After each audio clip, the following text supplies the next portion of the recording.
everyone, this is Captain Kyle. I'm here at the 4-State Retro Comic Pop Con. It's a very long name. And I'm here with Ricky Wayne. The Retro Pop and Comic Con. 4-State Retro Pop and Comic Con. Still a long name. But I'm here with Ricky Wayne, who was on The Walking Dead as not one of your favorite characters, unfortunately. But, you know, People say it's their favorite character. But... well, the ones who like to get choked. So, right. How are you enjoying the con? It's great. I love coming to the small towns, you know, and just meeting like the locals, and it's not as busy and crazy. And I'm also kind of a geek too, so I like to walk around and look at the different booths and stuff like that, the artwork, and so it's been great. It's been great. So you like small towns? Have you heard of one called Woodbury? Yes, I have. Check that out. Yes, I am familiar with that, Governor. I don't know what you're talking about. I'm not the governor. I'm Brian. Yeah, that's it. So you look around, and right over here we have a bunch of people who are dressed not in exactly what I would call like business formal wear, or no. They're cosplayers. What do you think of these cosplayers? I think they're great. I have a lot of fun with them, and I admire their like dedication to. I'm actually, honestly, I'm fascinated by them. Totally fascinated by people like you, like who make their own costumes and buy their like just get so into it. And I think we're gonna come to a point where cosplayers are gonna like start having their own shows eventually. Yeah, maybe a cosplay talk show. Maybe that would be a good idea. What do you think? Or no, I was thinking like a cosplay reality show or a contest, or but like a reality show for it. You know what I mean? Like Heroes of Cosplay. Is there a show? There was a show. Oh, shoot. Yes, family friendly. It's family friendly. I said shoot. But yeah, cosplay has definitely exploded quite a bit. Now, if you were going to come here, since you are a bit of a geek and you like Transformers, which it puts you on my good list. Yes. So. Gen 1, of course. What else? Is there anything else? Yes, there's like Gen 2, and then there's Beast Wars, and then there's all that other stuff. Beast Wars? Yeah, actually, I like Beast Wars. It was pretty good. Yeah. Have you ever seen it? I couldn't get into it. They do a lot of references to G1 in Beast Wars. It's really cool later on in the series. Do they? Oh, yeah. They find the Ark because they're on prehistoric Earth. It's really cool. Wait, in Beast Wars, they find the Ark from Gen 1? They do. I'm like my mind has just been blown. Yeah, we got to get you caught up a little bit. It just didn't feel as engaging. I felt like the Beast Wars was kind of dumbed down. It started out that way, but I think it got a little more. They even had Starscream's ghost. Really? Yeah, he showed up. This is the great. I'm so glad. So now. He's interviewing me now. And then, but then, like, when it got into the whole, like, headmasters and power masters, and then they, like, the little guys. Micromasters. They just became two color. They didn't even, like, take the time to detail. That's when I kind of, like, lost hope for, you know what I mean? I like the original brochure with the original from 1984. That's, like, those toys in that realm are the ones that I like the most. I definitely agree, though. They did do a line called Generations where they did a lot of the originals in like newer, more posable formats. So you might check those out. Was it Hasbro? It was Hasbro and Takara. When was that? They've been doing, I'd say, since mid-2000s. I'm not exactly sure, but I have a lot of them. You'll have to come over sometime. I'll show you my collection. What's it called again? They called it the Generations line. It was like a separate line from the shows that they were showing, and they redid a lot of the original characters, like Optimus Prime. They actually made like the original Seeker jets, but a little more posable, and you didn't have to put as many parts on them to, basically the original Seeker jets, you took them apart and put them together, and that was pretty much it. Right, yeah. The wings would come off, and then you'd have to, Right, I would deliberately try to like turn them and stuff so that I didn't have to take off as much, so it was almost like they were transforming, but you had to take the fists off. Yeah, in order to make them into jets. It's really kind of That was lame. It was a little lame. The Jets were a little lame. But the newer ones are actually pretty cool. The Generations ones. The Generations one, they did a classics line. They bought a lot of them out. We'll have to take a peek around later and see if we can find some here. Now, what I really wanted was a Unicron that would be proportionate to the toy sizes. It would like be the size of your house. Right? Yeah, That'd be awesome. It would be, absolutely. I mean, why did that never happen? No, they did make a Unicron, though. I know they did make a Unicron, but it was not proportionate. I always had an issue with that. How big did the planet end up becoming? It was like maybe a basketball size. Oh, okay. All right. I'm sorry. I'm hijacking your show right now. No, that's all right. Well, we have editing. No, what we'll do is we'll have you in an episode, a shorter part, and then we'll have the full episode, because this is cool stuff. Yeah, I love talking about this type of stuff. I just got a comic that I have been searching for. The first appearance of Menasor.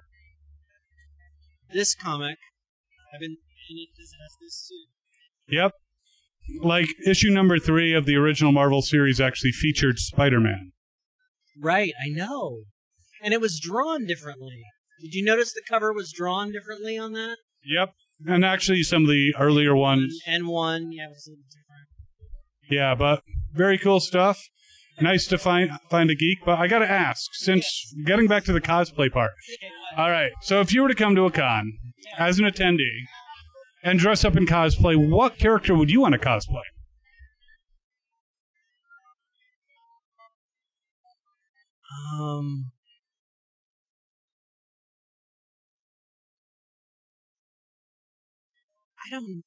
I don't know.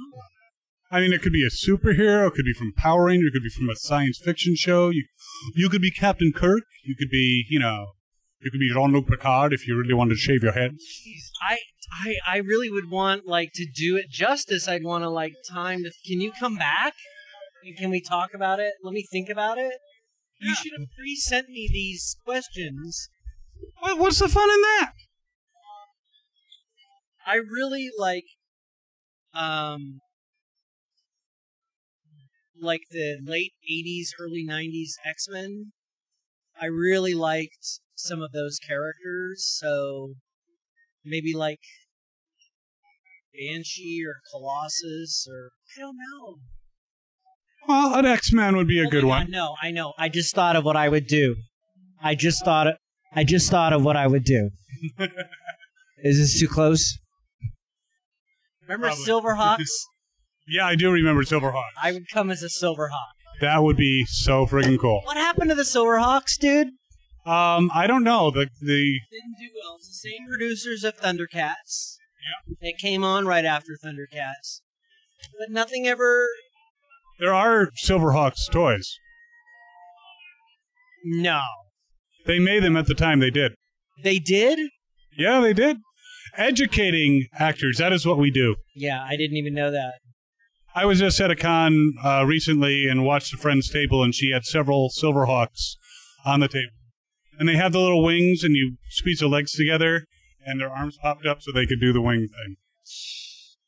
And they could breathe in space. Well, you can't breathe in space?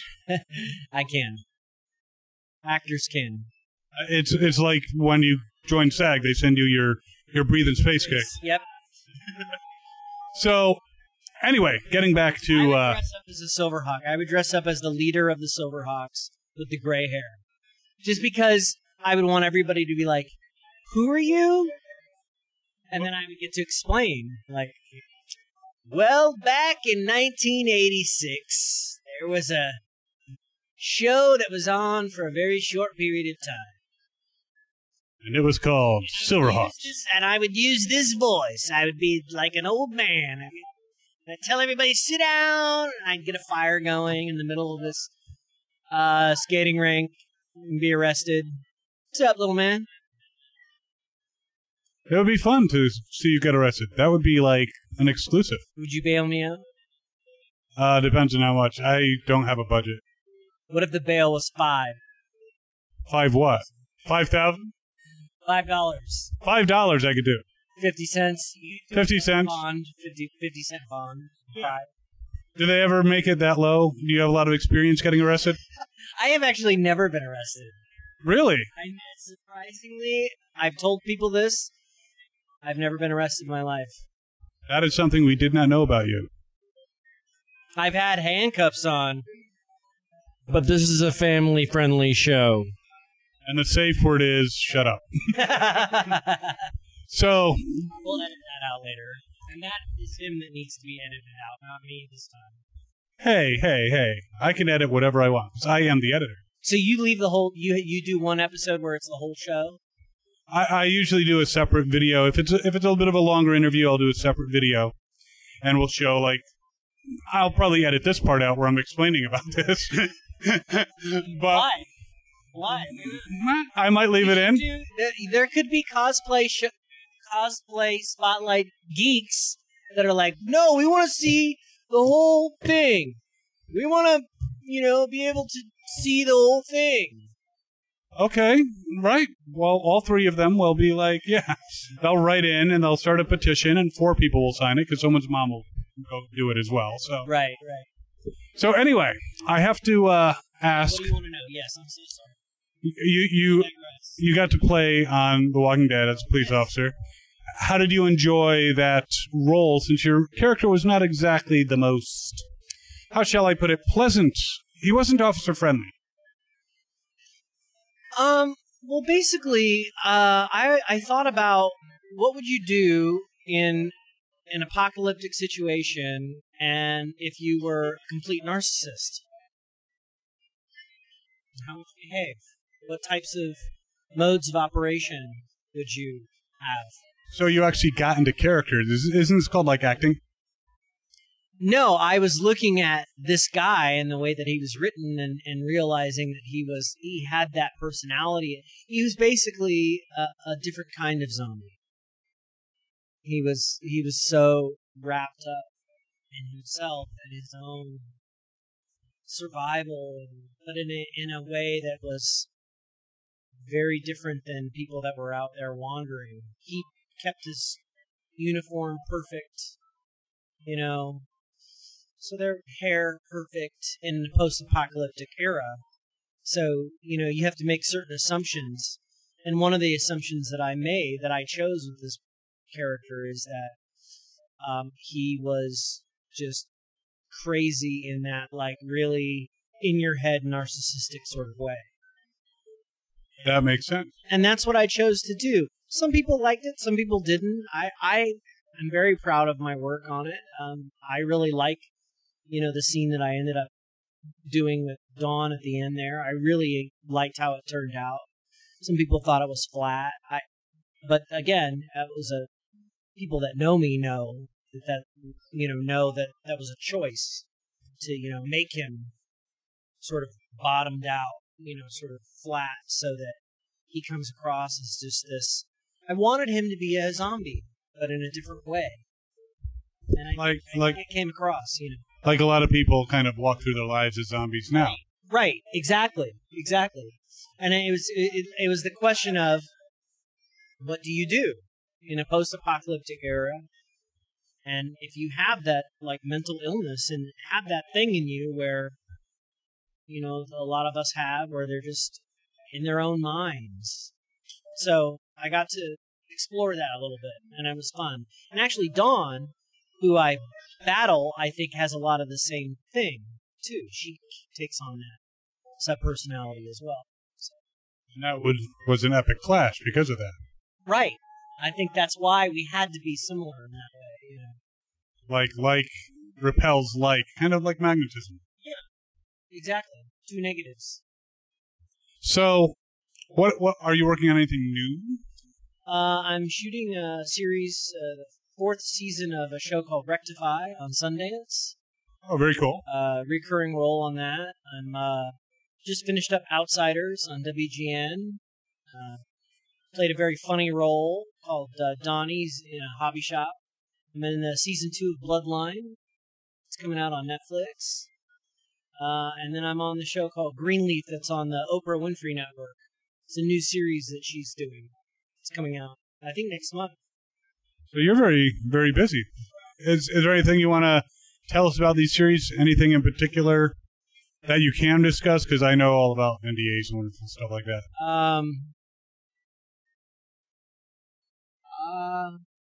Just tell us to watch them. It'll be fine.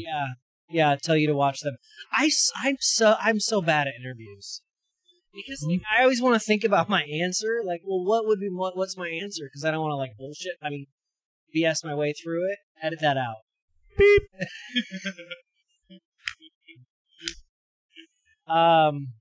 We don't take interviews too seriously. Don't worry. I will tell you that my Bloodline, my role in 202 and 203 is really special. Okay, we will look forward to that. It's the same type of role, but fun. It's a fun role. Great, like another one of those guys, creepy guys. So you get a lot of creepy roles, I take it. I do. Love it. It sounds like they'd be the fun ones to play. Those are the fun ones, yeah. You get to delve into the psyche of most white American middle-aged men in this country. Shh, that's our secret. Most Republicans. Oh, no, sorry. No. Let's not go too far here. Let's not get too political. Can you tell your camera person to stop texting? Because I want her focused on our interview. Yeah, you're not narcissistic like your character at all. What are you dressed as, Supergirl? Love it. So, I have to ask the really invasive questions now. What is your favorite ice cream flavor? Mint chocolate chip. Mint chocolate chip. People will judge you on that. I'm prepared for that. All right, you're going on a picnic. What is your must-have picnic food? Where is the picnic? We'll say it is in the middle of this wonderful town, in the middle of a field. You'll have a blanket, but no, like, refrigeration nearby. Am I alone? Do you want to be alone? No, I'd like to be with a female, preferably. Someone who is nameless. Okay, so you will be with a nameless female. She might even be asking you to give her a name. No names.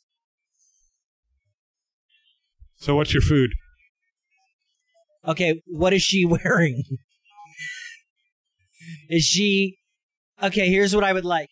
A halter top, like checkered, blue, with jeans, but I don't want the jeans to be too form-fitting. Sandals, but like the old kind from the 80s. And I want her hair to be feathered.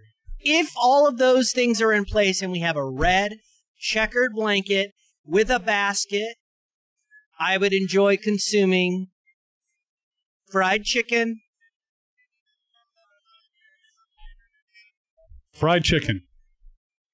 And what if the colors were slightly different? Would that totally blow away your enjoyment of fried chicken? Yeah, fried chicken wouldn't work. It just wouldn't work. All right. Well, we'll keep that in mind. We'll see if we can get you this nameless person. What? Well, what if the blanket were blue? What if the blanket were blue? That changes it because her halter top is blue. So then you're dealing with something a little bit more, like what I would probably do is take like a steak and chop it up into cubes and then like do different, like, the colored toothpicks. And, hi, how you doing? Do the colored toothpicks, and I would, is she mad? No. I would do the colored toothpicks, and then put those in. Forget it. It doesn't matter. Well, that was one of the more interesting answers I had to that particular question. All right.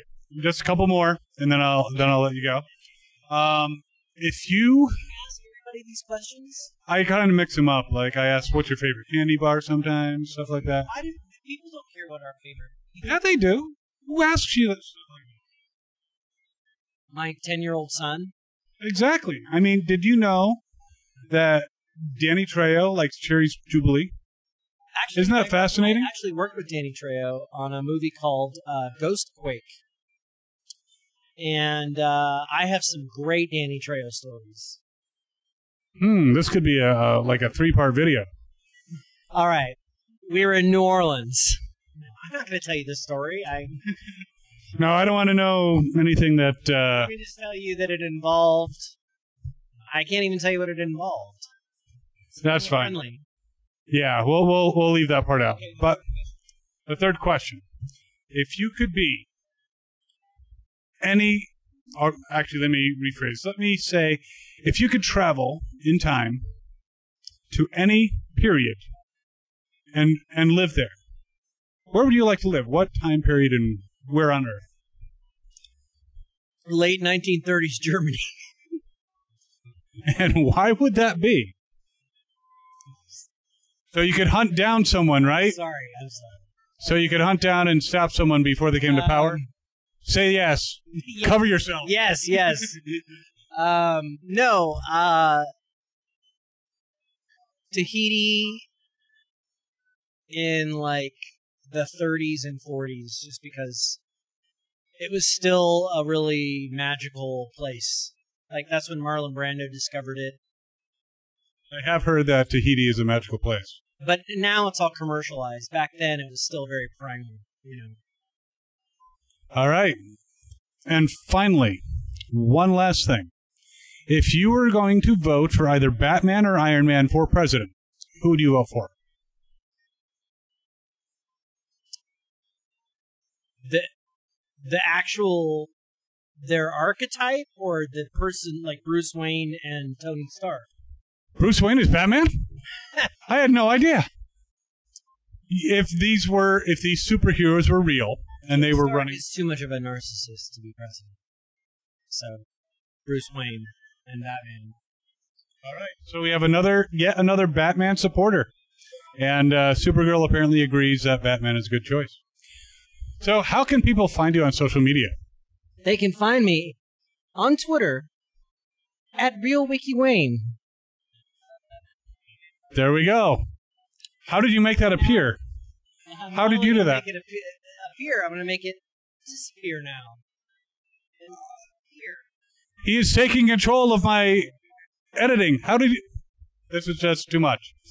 All right. Anything you want to say to your fans out there? Do I have fans? Well, some people like the choking thing. No. Just thanks for watching, and stay up on my IMDb page. Thanks for keeping up watching me. Thank you so much. Thank you. It was a pleasure. I had a lot of fun. I'm glad you enjoyed it. I enjoyed it too. What's your favorite ice cream? Let's turn the tables on you. What's your favorite ice cream? French vanilla. Kind of boring. And if you were at a picnic, what would you want the girls' halter top color to be? Clear. This is a family-friendly show. I mean, I would go with like a light blue checked pattern. Somebody's a copycat.